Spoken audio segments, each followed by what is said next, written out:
Hi, and welcome once again to Ivy English. I'm Karen. And I'm Chris Gorski. Today is September 22nd, and please turn to page 59. And today we're going to talk about ways of collecting information about you that you don't necessarily give actively. Yeah, this is something that you have on you at all times. This is one of the things that I imagine people from the past would have imagined in a science fiction novel as a way that people in the future will communicate with devices or use security. And of course, today we're talking about the rise of biometrics. And in the past, it may have been the stuff of science fiction, but now it's just an everyday reality. So one of my first memories of biometrics it had to be a James Bond movie or like an Arnold Schwarzenegger movie where you need to scan your face or your fingerprints on the door. And so like Arnold kills the guy and puts his face against the door. Yeah. And it's like how even back then we can recognize that these biometrics could be easily thwarted by people with very nefarious means. And that is probably true about all kinds of technologies. As soon as you invent the technology, somebody's going to invent a way around it. Yeah, I suppose that as you're building them, you might imagine how your own technology might be broken because as you're building them, you must understand the certain flaws, and those could be exploited. Now, either you could hide them really well, or someone really clever and close to you may find ways to circumvent. Okay, so let's jump into our article, The Rise of Biometrics. As technology becomes increasingly ingrained in our daily lives, new forms continue to emerge all the time. One novel example that you might have heard about is biometrics. This technology is defined as a means of identifying and authenticating a person using biological characteristics. Common biometric types include fingerprint mapping, facial recognition, and retina scans. Biometrics can be used to either authenticate a person's identity or identify individuals. Biometric authentication involves comparing a person's data with their previously stored information. In contrast, biometric identification involves comparing a person's data to that of others in a database to determine their identity. Biometrics can be classified into two categories: physiological measurements and behavioral measurements. Physiological measurements can be further divided into two sets. Morphological identifiers refer to physical characteristics unique to an individual and that are unlikely to change, including fingerprints and eyes. For a biological analysis, DNA, blood, or urine samples are used. Contrary to physiological measurements, behavioral measurements look at a person's actions, such as how they talk, walk, and even sign their name. While biometrics might seem like a new cutting-edge technology, it has actually been used for over 100 years. Around the turn of the 20th century, police forces in cities like London and Paris began using fingerprints to identify criminals. Law enforcement remains one of the most common fields where biometrics is employed. This includes using advanced technology like automatic biometric identification systems that can find criminals based on photos. Biometrics has also become widely used for immigration and border control. Many airports now have passengers scan their faces and fingertips upon entry and exit. While advancements in biometrics can be helpful, there are still concerns.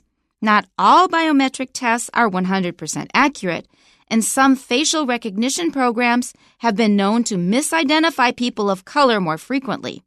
Hopefully, as this technology further develops, it will be used in ways that prioritize beneficial applications for society. Man, that's dense. Today is a challenging article. This is one you'll want to slow down and read a couple times. On my own copy here, I have several boxes. I have parentheses. I have extra commas and arrows to help break up these phrases that are a little more challenging. And I have intonation markings. Yes, you do. So that's called markup. Markup is M-A-R-K-U-P. That's one word, M-A-R-K-U-P. That means if you are going to read something aloud, especially in public or for recording, very often you will make marks where you need to pause or where the words need to rise in pitch and so forth and so on. If you do markup before you read, you can probably make fewer mistakes and you will read it a little more realistically, a little more that makes it easier for the listener to understand. Yeah, I agree. In fact, you've probably already done this while you were in school, while you were learning, drawing marks over the place stress where you syllables. want to stress syllables. Yeah. That's exactly right. This is very similar to that, just at a more native level for when you need to read out loud, and it can be challenging. That's right. So you don't read it like this. As technology becomes increasingly ingrained in our daily lives. You sound like one of my students. It's not just one of your students. It's in general in Taiwan. And so that is why I developed a way of teaching phrasing. That's where you pause when you read and the continuation rise. So listen for the continuation rise when I read this sentence. As technology becomes increasingly ingrained in our daily lives, when I tell my students about it, they look at me with utter shock. They never, ever noticed it. But if you are at a place where you should pause and you haven't finished the sentence, this is what you need to do. You go high, you go low, and rise a little bit. Ingrained in our daily lives. I sound drunk because I'm doing it slowly. It happens so fast that you probably don't notice when people are reading or just speaking. Every time we speak, we use it all the time. So pointing it out will help you improve your reading because you will pay attention to where we need to pause. This gives a signal to the other person, especially a native speaker, that this phrase is finished. So process it in your brain. Get the grammar worked out in your head. I'll give you a tiny pause, and then I'm going to continue. That's why we call it the continuation rise. This is a really important thing, and I actually had somebody talking over a Facebook group saying that I don't believe it really exists, and then he just picked out a YouTube video. And in fact, it was pretty subtle. Sometimes it is not really, really noticeable. It's not extreme. It's not exaggerated. But it's there, and every native speaker waits for that to know when they need to pause and process the sentence before they move on. And I think that in Taiwan, people are mostly not aware of it. You don't put it in there, and that makes it harder for English native speakers to understand you. Was this person that argued that it doesn't exist, was this also a native speaker? A Taiwanese. Okay. Whose English is very good, and he obviously had a lot of confidence. And then he found some examples in a YouTube video. He says, well, I don't hear a continuation rise here. I go, yes, it's subtle, but it's absolutely there. Every native speaker will catch it. I wonder if it wasn't a case of sometimes you don't know what you don't know. And That's right. Until absolutely. You were showing it, you're not aware. That's right. And that's true of native speakers. But on the other hand, we are pretty aware of phrasing where we need to pause. The only extra information is when you pause, you've got that little rise, fall, and rise. So let's get to our article. Our title again is The Rise of Biometrics. Now, we've also already talked about what biometrics are. They're ways of identifying people by the use of things like fingerprints or retina scans or other properties of our bodies. And it is on the rise. That means we're starting to use them more and more often for more and more purposes. You know what this is because you likely have a retina scan or a face scanner on your phone or a fingerprint scanner on the back of your phone. Let me plant my flag very clearly. I am not a fan of biometrics as a security measure, although I will say, used in conjunction with traditional security measures, biometrics are a nice second layer. But by no means would I ever suggest anybody use simply biometrics as a means of securing their technology, especially important data that like your bank information or something like that. If that's on your phone, man, do not use a fingerprint scanner only. People can steal your fingerprint data. Very easily. That's right. And I agree with you. I got a phone at a time when phones with these scanners and things were really popular and fingerprints and things like that.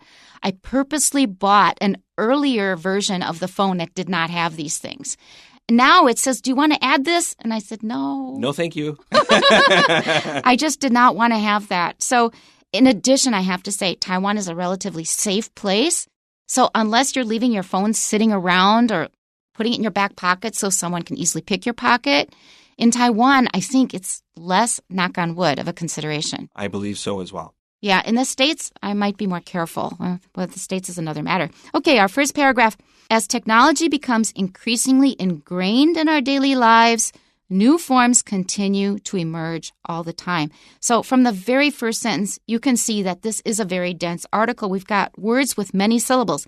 Technology, increasingly, ingrained, emerge. All of these are kind of higher level words. You may need to look them up, if you don't know them already, or just look in the magazine. So this first part of the sentence actually is really common in Chinese. We're not allowed to speak any Chinese, but at the beginning of many Chinese articles, you will often see a phrase that says, with the development of technologies, of state-of-the-art technologies, blah, blah, blah. It's like the beginning of a whole slew of articles in Taiwan. So although the words are kind of difficult, it's something that you have seen many, many times in Chinese, and it's similar here. So technology, we probably know, increasingly more and more. Ingrained means that it has become really firmly settled. That means it's not something that appears and then disappears like a fad. It's something that is becoming part of ourselves and our lives. So ingrained in, it's like the grain in the wood. A piece of wood has lines in it. You can't easily take those lines out. It's ingrained in the wood. Our daily lives is easy. New forms, they're talking about new forms of technology.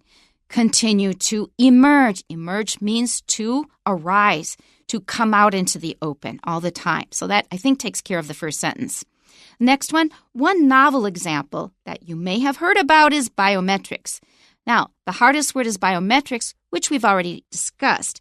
The other word to watch out for is novel. You probably know the word novel as a book that's made up. It's fiction. So in English, we don't say a fiction normally. We say a novel. This is a work of fiction. Fiction is not countable. Novel is countable. But here it does not mean a book to read for fun. Novel here simply means new, something that is new or innovative. So one new or innovative example that maybe you have heard about is biometrics, which you've already discussed. Okay, does that take care of the second sentence okay? Yeah, I said novel is unique. Unique. Okay, something that we didn't have before, though, so new. It means new in a number of European languages. This technology is defined as a means of identifying and authenticating a person using biological characteristics. So now they are defining what biometrics is. Now it has an S on it, but we say is because it is a technology. This technology is, and this is how we explain what biometrics is. So we find out if Chris is really Chris, the Chris who he says he is, or somebody else. We can find out if that person really is that person by using something that is a part of their body that they can't easily change. That's biological characteristics. I like the two gerunds we have here, identifying and authenticating. So just as Karen said, Chris identified himself as Chris. Hi, I'm Chris Gorski. I'm from America, etc., etc. But now we need to authenticate that. We want to prove or show something is real. And this is where biometrics comes in. We can check our information that we have based upon what Chris says, and if those match up, they authenticate. These two words are close, but they are not the same. When we identify ourselves, we say who we are. When we authenticate, we prove that this is true. Right. Or alternatively, maybe we have a bunch of fingerprints. We have no idea who they belong to. So let's identify who these belong to. Just a bunch of data where we don't know where it came from. We can put it into the computer database, and it will identify, oh, this is this person. It's not Chris. It's some other guy who stole that wallet. Okay? But authenticating is, I say I'm Chris. Do you believe me? Okay, well, here's my retina scan. That proves that I really am Chris. And I was sort of jumping the gun because we'll hear about retina scans in the next sentence. Common biometric types include fingerprint mapping, facial recognition, and retina scans. Be careful. Fingerprint here is the adjective to mapping, so we won't say fingerprints mapping. Watch that. A lot of people have trouble with that, not just Taiwanese, not just Chinese speakers.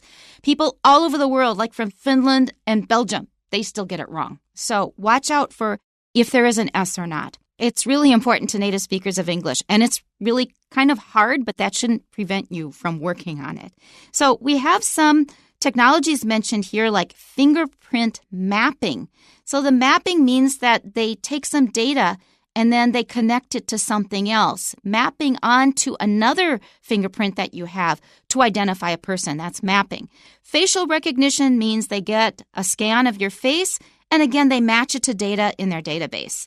And retina scans, That is really kind of amazing. They scan the back of your eyeball, and that apparently also has a very special pattern to it that if they have data on it already, they can match up the data that they have just collected with the data in their database. Okay, next sentence. Biometrics can be used to either authenticate a person's identity or identify individuals. And I think we've already discussed that. So either somebody, you have no idea who it is, you put it into the database, or you compare it with data in the database, you find out who it is, or somebody says, this is me, and then you prove that that is true. Biometric authentication involves comparing a person's data with their previously stored information. And we've already mentioned that several times. So information that they collected on a previous occasion or on previous occasions that is in the computer, and then they compare it with the new data coming in to make sure that, for example, this belongs to the same person. In contrast, biometric identification involves comparing a person's data to that of others in a database to determine their identity. So this means that biometric authentication means we know who you are and we want to confirm it, but biometric identification means we don't know who you are, but we want to confirm anyways. And so for me, on my article, what I did was drew parentheses around these two terms to help kind of compartmentalize them and help me to understand them better, because this is a tricky article today. And if foreigners and native speakers are using these to help ourselves, probably English language learners would too. Now, when we read an article, especially if it's kind of dense like this, a lot of us tend to skim. And if we are skimming here, I think that we probably would not really clearly distinguish between identification and authentication. If we're skimming, we probably won't think about it much. It's so funny you bring that up, because as I was reading this for the first time several days ago, when I began reading this, I slowed down and said, stop. I caught myself. Right. And then I went through and read it extremely purposefully. Now, some people ask me why I can be a good speaker. Why do I sound confident when I speak? And one of the tricks is that I recognize right away that I am not understanding things as quickly as I want to. So mentally, I pull the gear down. Right. I slow down and I start reading with extreme purpose. And I had to do that for this article. I had to do this like I do when I'm speaking with people with limited capacity and I'm observing them. Yeah. I found myself saying, I am that student that doesn't understand right now. Slow down and understand this. Which means the article is truly dense. And Chris described it beautifully, because that's exactly my experience as well. That's exactly what happened. I thought, they're repeating themselves. In fact, they are repeating themselves, but identifying and authenticating are two different things, and I had to go back and think it through. So a lot of times when we're skimming, this is a lesson for everybody. We are probably missing some crucial information. Yeah, this is one of those articles where you want to put it in a lower gear, right, go a little slower, and use a little more effort. That's right. If you think it's worth it. If you don't think it's worth it, you will probably just skim through it and then not have a clear idea of what you just read. Let's go to our next paragraph. Biometrics can be classified into two categories: physiological measurements and behavioral measurements. All right. So physiological measurements are things on your body that you really can't change, but behavior is something that in theory you could change. Very often we behave in the same ways in the same situations, but we could change it if we thought about it.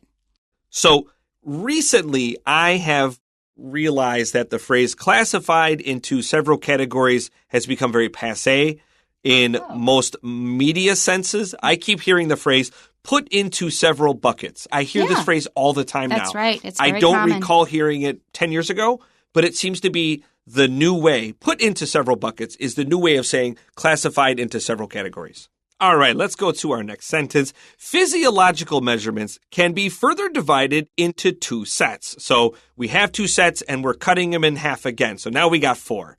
Morphological identifiers refer to physical characteristics unique to an individual and that are unlikely to change, including fingerprints and eyes. So morphological just means those things that won't change. Physical. Let's continue. For a biological analysis, DNA, blood, or urine, that's pee-pee, samples are used.